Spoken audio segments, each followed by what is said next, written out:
Vous présenter un verset de la parole du Seigneur, c'est dans le livre de Luc 10, c'est au verset 41. Bon, j'en ai pris un petit peu, je l'ai abrégé parce qu'il serait trop long. Il nous parle de l'histoire de Marthe et Marie et que le Seigneur Jésus est venu dans cette maison-là. Et j'ai pris juste une petite partie. Jésus lui répondit, « Marthe, Marthe, tu t'inquiètes et tu t'agites pour beaucoup de choses. Une seule chose est nécessaire.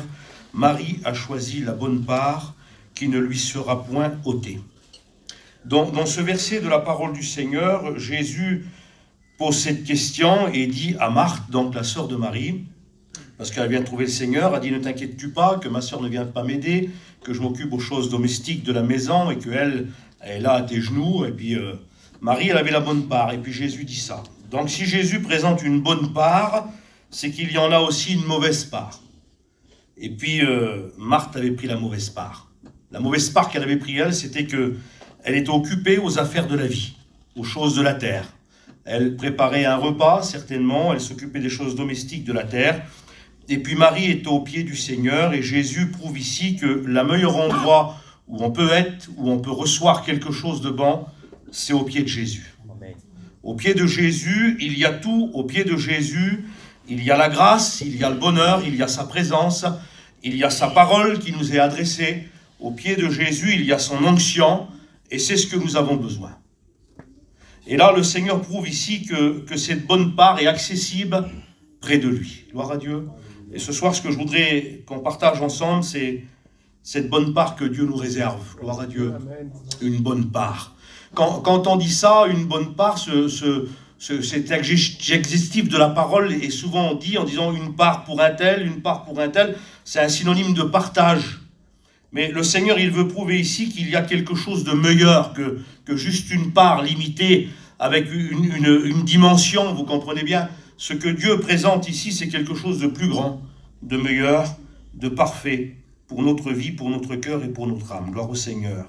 Ce qui est nécessaire, Jésus a dit, une seule chose est nécessaire, et moi j'ai mis ici ce qui est nécessaire pour nous, c'est d'être dans la communion du Seigneur et de connaître l'essentiel qui est Jésus. C'est la meilleure des parts qu'on peut avoir. Vous aurez beau dire, je prends la Bible, il y a 66 livres, je vais en prendre un, ça va être le meilleur pour moi. Si vous enlevez Jésus de la Bible, ben la Bible, excusez-moi, mais elle ne vaut plus rien, elle reste qu'un livre. Mais la meilleure part qu'il y a dans la Bible, c'est Jésus. Gloire à Dieu, parce qu'il est le plan de Dieu. Il est le plan de Dieu, le plan de la grâce pour sauver les hommes. Gloire au Seigneur Jésus. Et quand je lisais ce verset de la parole du Seigneur, je me disais qu'on peut être dans la même maison où il y a Jésus, comme ces deux sœurs étaient là, dans la maison où Jésus était. Et pourtant différent. C'était différent pour l'une d'elles. L'une était là près de Jésus, au pied de Jésus, et entendait tout ce que Jésus lui disait. Elle ne s'occupait pas de tout ce qui se passait autour, ses regards et ses pensées étaient tournés vers le Sauveur. Et puis le Seigneur prouve que c'est là le meilleur endroit pour recevoir quelque chose pour nos cœurs et pour nos vies. Et il dit, c'est la part qui ne lui sera pas enlevée. Ce qui veut dire que l'autre part nous sera enlevée. Tout ce qui fait partie du terrestre, tout ce qui fait partie des choses mondaines, la vie, ça nous sera ôté un jour. Mais pas ce que Dieu nous donne. Ce que Dieu nous donne restera, gloire à Dieu, dans nos cœurs et dans nos vies. Gloire au Seigneur Jésus. Il y a ce verset de la parole du Seigneur, c'est dans 1 Corinthiens 9, verset 23. Et c'est l'apôtre Saint Paul qui dira ça. « J'ai fait tout à cause de l'évangile, afin d'y avoir part. » Pour avoir part de l'évangile, il faut faire tout ce que Dieu nous demande. Sinon, on n'a pas part de tout ce qui est écrit dedans. Si on veut recevoir tout ce qui est écrit dans l'évangile, eh bien, il nous faut prendre tout ce qu'il y a dedans et accomplir pour nos vies tout ce qui est marqué. Même si des fois, ça semble un petit peu difficile de le faire, en disant c'est un petit peu compliqué, c'est pas trop facile, mais il faut le faire quand même, parce que c'est la bonne part que Dieu nous propose, que Dieu veut nous donner, pour que nous puissions acquérir dans nos vies et dans nos cœurs cette part du ciel que nous avons besoin. On a trop souvent les regards et les pensées sur les choses de la terre, il faut le dire, ils sont tous là autour de nous, les choses de la terre. Hein. Et puis notre Dieu, on ne le voit pas, il est invisible, hein, mais on le ressent. Gloire à Dieu. On le ressent dans nos cœurs et dans nos vies. Donc ce qu'on voit pour le charnel, est beaucoup plus attrayant pour le charnel. Mais réellement, quand on a compris les choses de Dieu et quand on est devenu un chrétien ou une chrétienne, on a tout de suite fait le choix. Et on a tout de suite pesé ce qui avait plus de valeur. Et ce qui a plus de valeur, c'est la présence de Dieu. Ce qui a plus de valeur, c'est la puissance de Dieu. Ce qui a marqué notre vie, qui a marqué notre âme, c'est quand on l'a rencontré réellement et on s'est dit, oui c'est vrai, il existe, il est vivant et il bénit mon cœur. Alors toutes les choses de la terre, malgré qu'ils sont là, qui sont visibles, qu'on les voit devant nous et qui sont attrayantes, ben, ils ne sont même pas comparaître. Ils sont quelque chose de pas beau vis-à-vis des choses de Dieu. Et on reconnaît que les choses de Dieu, c'est merveilleux. Et que le monde est passager. Et qu'il ne durera pas.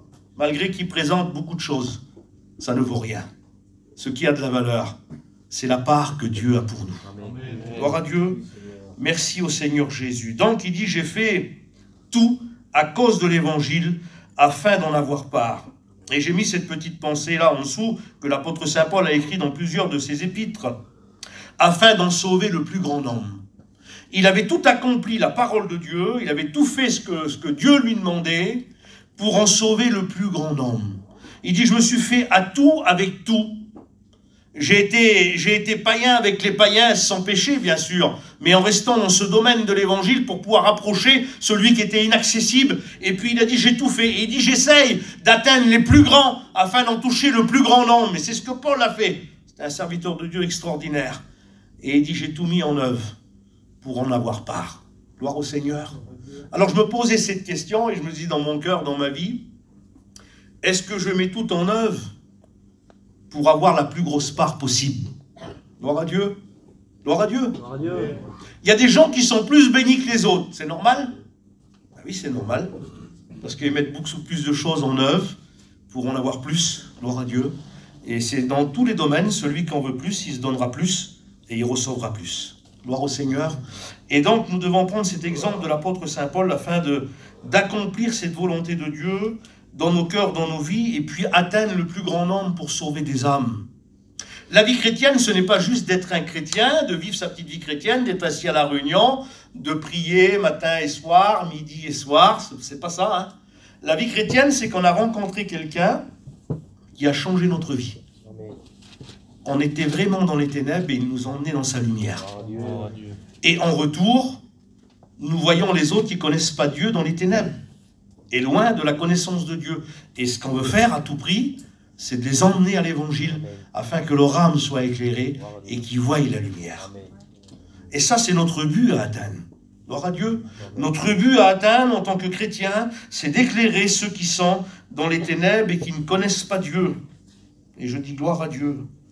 Des fois, il y a des sacrifices à faire. Gloire au Seigneur, pour obtenir et accomplir ce que Dieu nous demande. Dans le livre des Nombres 18, verset 20, il est dit ça, et c'est l'Éternel qui s'adresse à Aaron, le frère de Moïse. C'est quand ils sont sortis de l'Égypte, qu'ils étaient esclaves, et que Dieu leur donne la terre promise, et il fait un partage entre tous les fils d'Israël, et chacun reçoit une partie de terre de cette terre promise.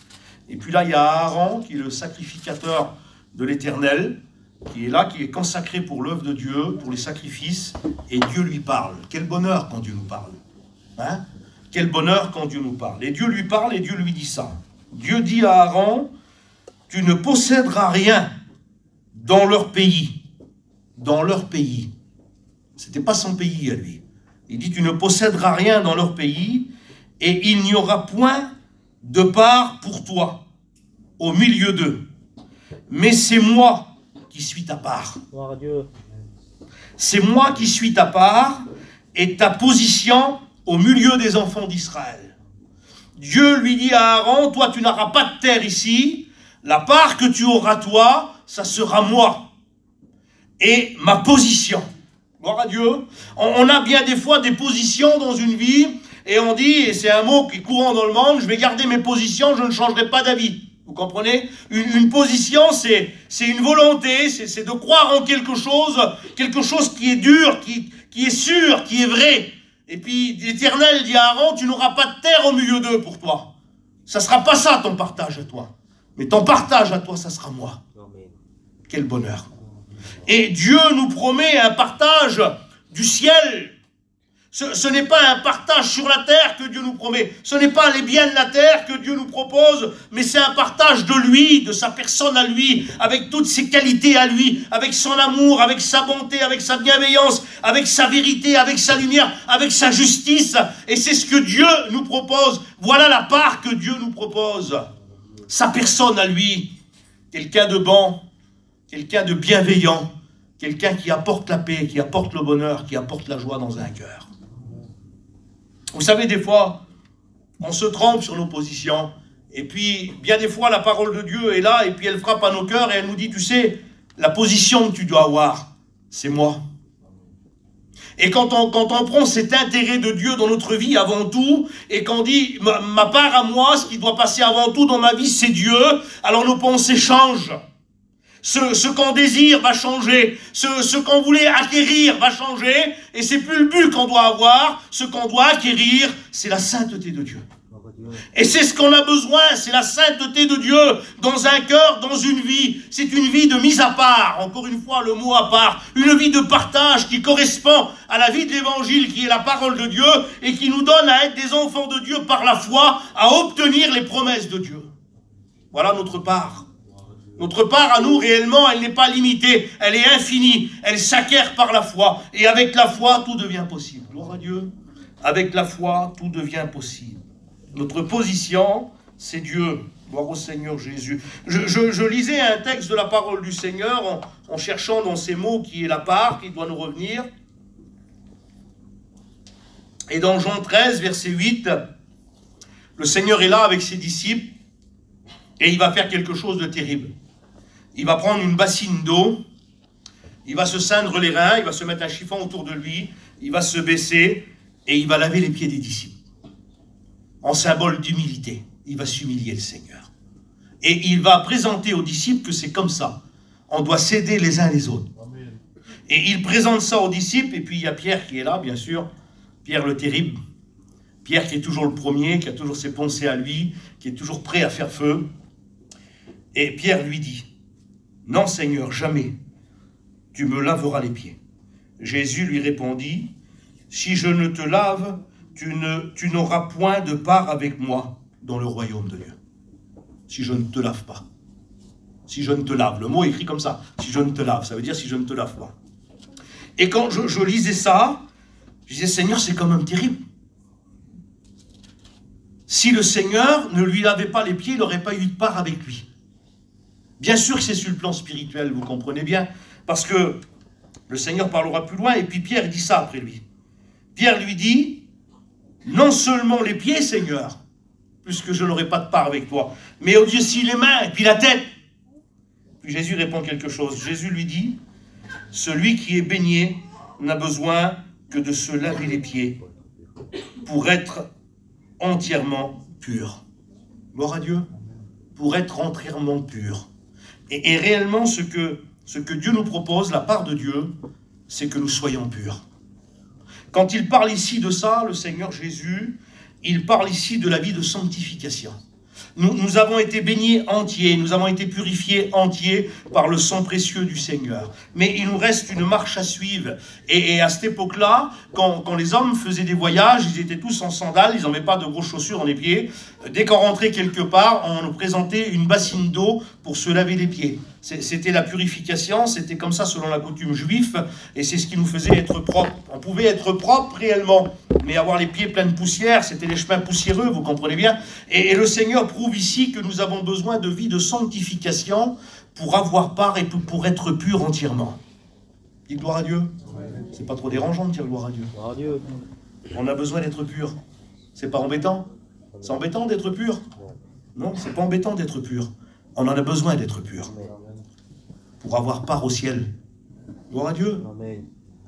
Donc nous avons besoin d'une vie de sanctification pour correspondre à la vie de vérité que nous avons eue, que Dieu nous a lavé, nous a purifié, qui a fait de nous des hommes saints, des femmes saintes. Gloire à Dieu. Nous sommes des saints en Dieu, parce que le Christ nous a lavés par son sacrifice précieux à la croix du Calvaire, par son sang précieux. Mais maintenant on marche sur une terre qui est sale, où les endroits sont sales autour de nous.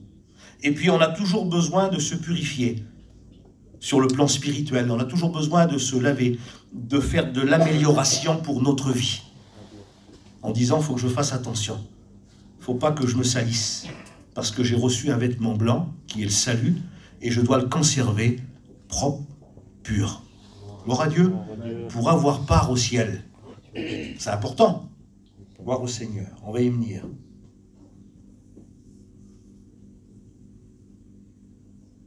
Alors j'ai mis quelques petites notes, mais vous savez, je suis un grand écrivain. Des fois, pour les relire, il me faut des loupes, puis un ordinateur. Dans 1 Thessaloniciens 4, verset 4, la version second 21, il est dit ça.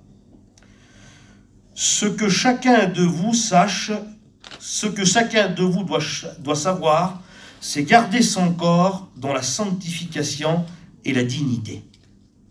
Je dois savoir ça. Vous devez savoir ça. Que nous devons garder notre corps dans une vie de sanctification et de dignité. Être digne. Être digne de ce que nous portons. Être digne du nom du Seigneur sur nos vies, parce que nous sommes des chrétiens. Et nous devons être dignes de ce nom-là. Et donc vivre une vie de sanctification. C'est la part qu'il nous faut vivre. Nous ne faisons plus partie du monde, mais nous faisons partie du Christ, de l'Église du Christ. Et l'Église du Christ est une Église sainte, pure et propre. Gloire au Seigneur Jésus, gloire à Dieu, et c'est ce que nous avons besoin. Dans le psaume 93, verset 5, la parole de Dieu nous dit cela, « La sainteté convient à ta maison ». Ce qui veut dire que ce qui n'est pas saint ne convient pas à la maison de Dieu. On va y venir, vous allez voir. Parce que nous avons un endroit qui nous attend, qui est saint. Dis gloire à Dieu. Amen. Cet endroit qui nous attend, c'est le ciel. Là où il vit Dieu. Celui qui est saint, saint, saint et l'Éternel des armées. Là où il vit les anges de Dieu. Là où il y aura tous les hommes de Dieu, tous ceux qui attendent, qui sont encore dans le séjour des morts, dans le paradis, et qui attendent la résurrection des saints. Et qu'on partira ensemble à la rencontre du Seigneur, et qu'on sera dans cette grande cité que Dieu nous a préparée. Un lieu saint, pur. Pur, la pureté. Et il dit ici dans le psaume que la sainteté convient à ta maison. Gloire à Dieu. Et pour être dans cette maison-là, il faudra obtenir la sainteté de Dieu. Obligatoirement. Et même que vous êtes un chrétien, que vous avez reçu la sanctification, la nouvelle naissance, vous devez vivre une vie de sanctification pour garder et conserver cette sainteté pure que vous avez reçue. Gloire à Dieu. La grâce n'est pas comment je pourrais vous dire ça moi, un échappatoire pour dire j'ai été lavé, purifié, je fais ce que je veux, je demande pardon à Dieu et Dieu nous pardonne, on vit sous la grâce. Pas du tout. Nous avons été lavés une seule fois et nous devons nous garder dans une vie de pureté qui est consacrée pour l'œuvre du Seigneur Jésus. Amen. Gloire au Seigneur. Je vous embête pas trop. Amen. Gloire à Dieu. Je continue alors. Gloire à Dieu. Dans le psaume 65, verset 5, il nous dit « Heureux celui que tu choisis et que tu admets dans ta présence, pour qu'il habite dans tes parvis. Et nous nous rassasierons du bonheur de ta maison et de la sainteté de ton temple. » Gloire à Dieu. Heureux celui que tu admets. Le mot admet veut dire admettre quelqu'un en sa présence, c'est de dire eh ben, je le reçois, je l'admets dans ma présence. Mais quelqu'un qui est sale, un souillon, qui, je ne sais pas, excusez-moi, mais qui sent mauvais, vous n'allez pas l'admettre chez vous. Vous allez le recevoir une fois, la prochaine fois qu'il vient, il y a quelqu'un qui est devant, ferme la porte, disait que je ne suis pas là. Vous ne voulez plus le recevoir, vous comprenez bien. Hein, il n'est plus admis. Ben non, il ne correspond pas. Il ne va pas dans le décor. Hein, il ne va pas du tout dans le décor. Nous devons aller dans le décor. Gloire à Dieu. Il nous faut être compatible avec la sainteté de Dieu. Et pour ça, il faut vivre cette sainteté de Dieu parce que nous habiterons une maison qui est sainte, un temple saint, gloire au Seigneur Jésus, où il n'y a rien de souillé, où il n'y a pas de paroles déshonnêtes, où il n'y a pas de tricherie, où il n'y a pas de parlement qui ne correspond pas à la sainteté. Tout est pur, tout est saint. Et pour y aller, il faut être tout pur, tout saint. Amen. Gloire à Dieu. Il n'y a pas le choix. Il n'y a pas le choix. On n'y va pas comme on veut et on ne fait pas ce qu'on veut. Gloire au Seigneur. On ne fait pas ce qu'on veut. Hébreux 12, 14. Recherchez la paix avec tous. Ça en fait partie. Recherchez la paix avec tous et la sanctification sans laquelle personne ne verra le Seigneur. Ben oui, parce que si je ne vis pas une vie de sanctification, que je me contente de dire je suis sous la grâce, Dieu m'a pardonné, puis basta, je fais ce que je veux, eh bien je ne verrai pas le Seigneur. Non, c'est avec des yeux purs qu'on voit le Seigneur. C'est avec un cœur pur et un corps pur. La Bible dit que nous sommes composés de corps, âme et esprit, et c'est ce trio, il doit posséder la pureté. Gloire à Dieu. Pas simplement mon âme purifiée, mon esprit purifié, mon corps purifié. Gloire à Dieu, dans une vie qui correspond à une vie de sainteté. Gloire au Seigneur Jésus. J'ai mis ici que la vie de sanctification nous prouve à nous-mêmes que nous sommes nés de nouveau. Ben oui. Parce que quand on est né de nouveau, le péché ne nous intéresse plus. Quand on a reçu la nouvelle naissance, on l'a changé d'idée par rapport à ce qu'on faisait avant. Quand on a cette nouvelle naissance en nous, ça ne nous intéresse plus les choses de la terre. Il y a un homme qui disait, c'était Billy Graham qui disait ça, comment vous faire imaginer la nouvelle naissance que c'est? Et il dit une histoire. Il y a un jour, il y avait un fermier qui élevait des porcs, et une fois par an, il les emmenait faire un concours de beauté. C'est pas très bon comme bête, mais enfin, il les nettoyait, ils étaient propres, puis il en mettait un petit ruban autour du cou, puis il passait un petit concours de plus beau des porcs, quoi. Et ça restera un porc toujours, mais c'était le concours. Et donc l'histoire disait que quand il revenait du concours, le fermier avec ce petit porc-là, la première flaque de boue qu'il voyait, il se vautrait dedans. C'est normal, c'est sa nature. Il aime bien la boue. Comprenez? Sa nature, c'est la boue. Mais il dit, par contre, si vous prenez un petit agneau et vous le mettez dans un terrain sale, il va sauter les trous, il va tout y faire pour les éviter. Parce que sa nature, c'est la propreté. Il est saint. Voilà la nouvelle naissance. La nouvelle naissance évitera tout ce qui est sale. Et elle gardera tout ce qui est propre, tout ce qui est pur. Ça prouvera à vous-même que vous avez la nouvelle naissance en vous que Dieu a créée en vous. Quand vous détesterez ce qui est sale. Gloire à Dieu. L'apôtre Saint Paul dira, je regarde mon passé comme de la boue. Comme de la boue. Donc c'était vraiment pas quelque chose de très très propre. Concernant ce qu'il avait reçu en retour du Seigneur, qui était vraiment plus propre et vraiment plus pur. Gloire au Seigneur Jésus. Gloire à Dieu. 1 Thessaloniciens 2, verset 13. Dieu vous a choisi dès le commencement pour le salut, par la sanctification de l'esprit et par la foi en la vérité. Gloire à Dieu. Il nous a choisis pour ça. Il ne nous a pas choisis pour, je sais pas moi, pour faire comme Marthe, s'occuper aux choses de la terre. C'est pas pour ça qu'il nous a choisis, le Seigneur. Il nous a pas choisis pour dire, eh ben oui, mais j'ai ça, il faut que je fasse ça, j'ai encore ça, j'ai ce souci-là à accomplir, je suis encore sur la terre. Non, il nous a choisis pour la sanctification de l'esprit. Je dois me sanctifier en esprit. Mon esprit doit être sanctifié. Elle doit être propre. Mes pensées doivent être propres. Amen. Gloire à Dieu. Mes pensées, ce que je pense, doit être propre. Je n'ai pas le droit à penser des choses sales. Je dois vivre une vie de sainteté et je dois penser aux choses saintes de Dieu. Amen. Et ça, c'est une vérité que je dois accomplir dans ma vie, comme vous devez accomplir dans votre vie en tant que chrétien. À plus forte raison, nous les serviteurs de Dieu, on doit accomplir cette vie de sainteté pour apporter la parole du Seigneur.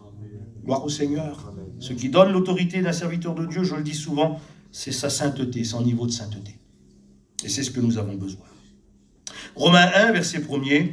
Paul, serviteur de Jésus-Christ, appelé à être apôtre, mis à part, pour annoncer l'évangile de Dieu. C'est encore une mise à part. On est obligé d'être à part pour annoncer l'évangile de Dieu. Mes frères, vous en pensez quoi? Amen.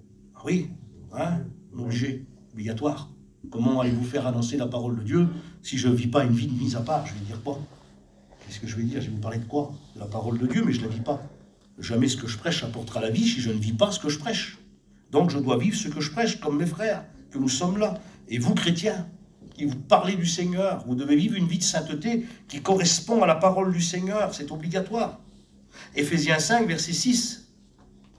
Ce qui attire la colère de Dieu sur ces gens-là, c'est qu'ils refusent de lui obéir. Refuser d'obéir à Dieu attire la colère de Dieu. C'est compliqué ça. La Bible dit que celui qui pêche, c'est celui qui mourra. Mais c'est la vérité, c'est la parole du Seigneur. La Bible dit que le malheur poursuit celui qui pêche. Quand on ne vit pas la vie de Dieu et qu'on traîne une vie de fardeau sur nous, eh ben, on n'accomplit pas la volonté de Dieu. Et c'est que de la misère qui s'acharne sur nous. Nous devons être à part pour l'œuvre du Seigneur. Sur ceux qui n'obéissent pas à sa parole. Ne vous associez pas, il dit, à ces gens-là. Autrefois, vous étiez ténèbres et maintenant, vous êtes lumière dans le Seigneur. Et ne prenez point part aux œuvres infructueuses des ténèbres. J'en ai pas le droit, vous n'en avez pas le droit. Gloire à Dieu. Vous avez compris l'évangile? Vous êtes des chrétiens. Gloire au Seigneur, un chrétien vit à part. Et je vais terminer sur un verset de l'Apocalypse qui va conclure le message. Parce que réellement, il y a un pourquoi, il y a un comment. Et ce qui prouve et ce qui nous amènera à être des chrétiens. Et surtout pour le grand jour glorieux. Gloire au Seigneur.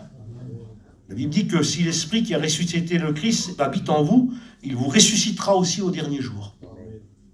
Donc automatiquement, il faut que l'Esprit de Dieu habite en moi. S'il n'habite pas en moi, je ne ressusciterai pas au dernier jour. Vous comprenez ça? C'est une logique de la Bible, c'est marqué dans la Bible. Il me faut avoir l'Esprit de Dieu en moi pour ressusciter au dernier jour. Et donc je ne dois pas pécher volontairement. En péchant volontairement, je sors de l'Église et je sors du corps du Christ. Si je pêche involontairement, Dieu me pardonne automatiquement, c'est involontaire. Mais si je pêche volontairement, je ne peux pas faire pécher le corps du Christ, vous comprenez? Parce que je fais partie de l'Église. Donc si je pêche volontairement, je sors du corps du Christ et je ne suis plus sous la grâce, mais je suis sous la loi et donc condamnable de mes fautes. Et ça, c'est très important. Alors je termine sur ce verset, Apocalypse 22, verset 11. Que celui qui est souillé se souille encore.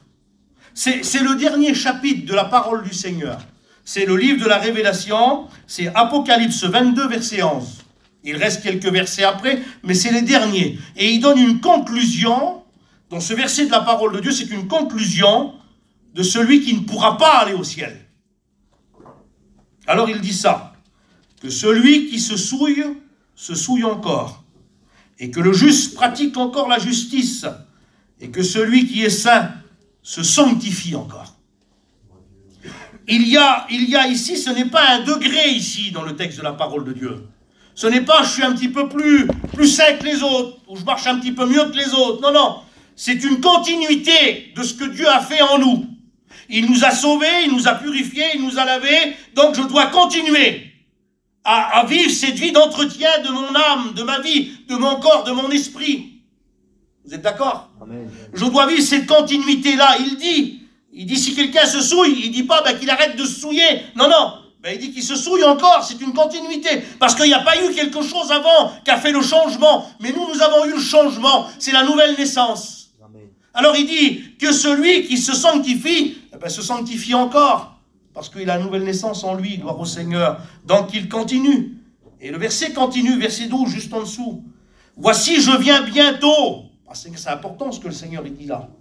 Il dit qu'il faut rester dans la sanctification, marcher dans la sanctification, parce qu'il revient bientôt. Oui, mais comment, Seigneur, tu reviens? Il dit, je reviens bientôt, et ma rétribution est avec moi. Pour rendre à chacun selon son œuvre. Il ne parle pas des œuvres, là. Il ne dit pas selon ses œuvres. Il dit selon son œuvre. Selon ce qu'il aura fait.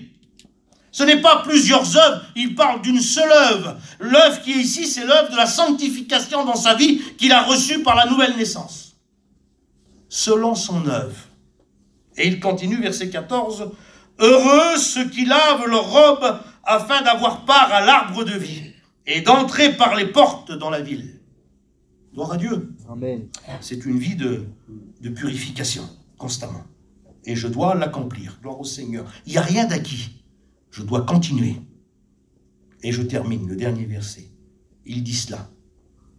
Pour les autres, il dit dehors les chiens, les magiciens, les débauchés, les meurtriers, les idolâtres, et quiconque aime et pratique le mensonge.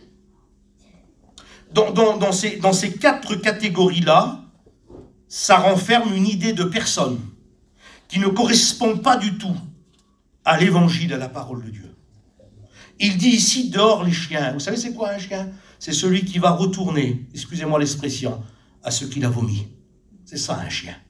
C'est celui qui retourne en arrière. Dehors ceux-là. Pas de place pour eux.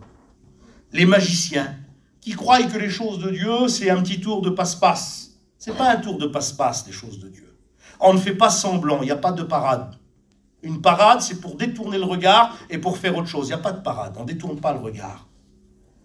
Et il dit ici, les idolâtres, ceux qui aiment les choses de la terre. Ceux qui aiment les choses de la terre accompliront leurs désirs charnels, parce qu'ils marchent charnellement. Mais ceux qui accompliront les désirs de l'esprit, c'est ceux qui marchent par l'esprit de Dieu.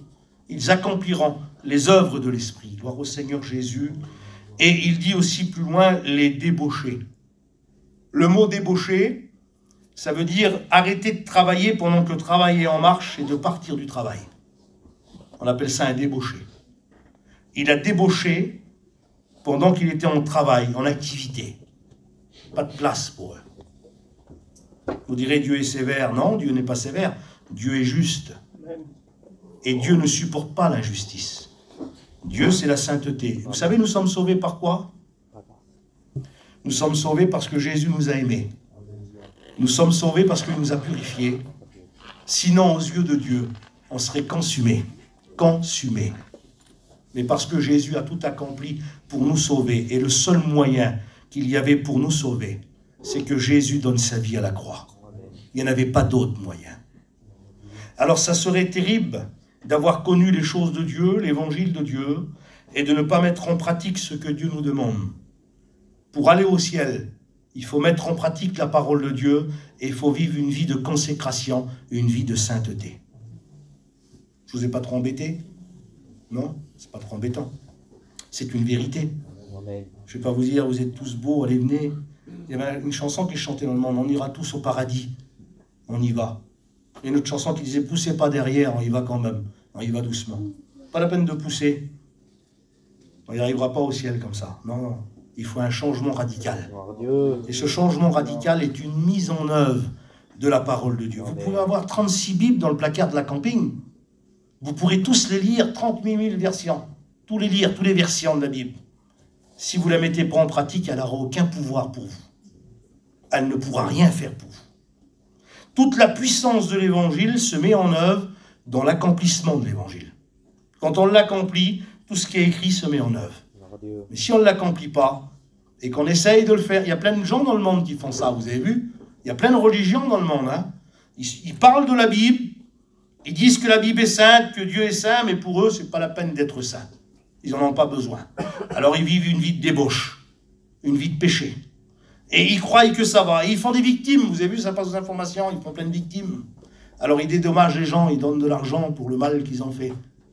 Ils devraient demander pardon à Dieu, puis se repentir plutôt. Amen.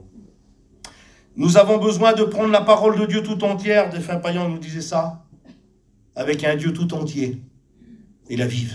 Gloire à Dieu. On prie le Seigneur ensemble. On remercie Jésus pour sa grâce, pour ce qu'il a fait pour nous, pour ce qu'il nous a donné, pour l'œuvre de la croix, pour la vie de sanctification qui vient du ciel. Il nous a fait cadeau. Gloire au Seigneur Jésus.